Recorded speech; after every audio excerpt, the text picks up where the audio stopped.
आज विरोधी सहकाऱ्यांची जाहीर सभा झाली. बऱ्याच गोष्टी बोलल्या गेल्या, पण आज मी काही त्याच्याबद्दल बोलत नाही. आपली ज्या वेळेला 18 तारखेला समारोपाची सभा होईल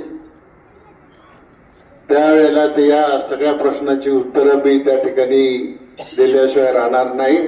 एवढी गोष्ट आपण लक्षामध्ये ठेवा. कारण शेवटी सामान्य या राजकारणामध्ये एक दिवस नाही तर 40 वर्ष काम केलेलं आहे आणि 40 वर्षामध्ये आपल्या संसारामध्ये चांगल्या प्रकारची एक स्थिती निर्माण करण्याच्या दृष्टिकोनातून आपण कामं केलेली आहेत. परंतु आज जो मुख्य प्रश्न आहे की आपलं पाणी खात्रीशीररित्या आपल्याला मिळेल का नाही मिळेल. आपलं डिंब्यातलं पाणी जर नगर जिल्ह्यात जाणार असेल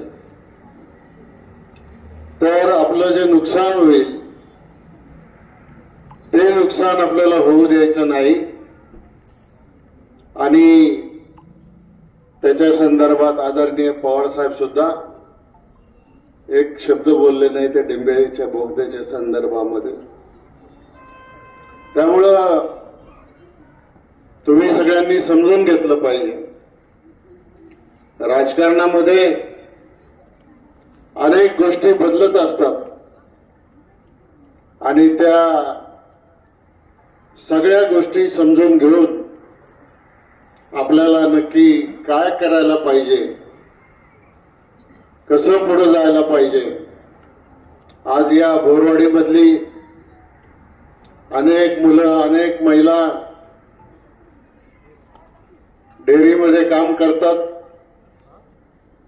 भीमाशंकर कारखान्यामध्ये काम करतात. आज आपण इंजिनिअरिंग कॉलेज काढलं, ते इंजिनिअरिंग कॉलेज या ठिकाणी काढल्यानंतर आज सर्वसामान्य माणसाच्या घरातली मुलं ही शिक्षणामध्ये पुढे जाण्याचं काम करतात. हा माझ्या दृष्टीने महत्वाचा विषय आहे. आमदारकी मंत्रिपद हा विषय माझ्या दृष्टीने महत्वाचा नाही.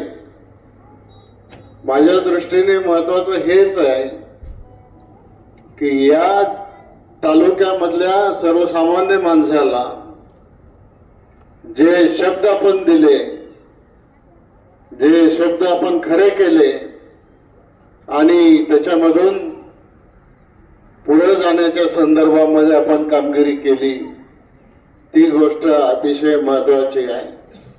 आणि म्हणून मी आपल्याला सगळ्यांना विनंती करतो, जास्त वेळ मी घेत नाही, परंतु उद्याच्या 20 तारखेमध्ये बोरवाडीने जसं यापूर्व काळामध्ये मतदान केलं त्याच पद्धतीने पुढच्या 20 तारखेला आपल्याला विधानसभेच्या निवडणुकीमध्ये मतदान करावं, अशा प्रकारची विनंती मी आपल्याला करतो आणि आपली रजा घेतो.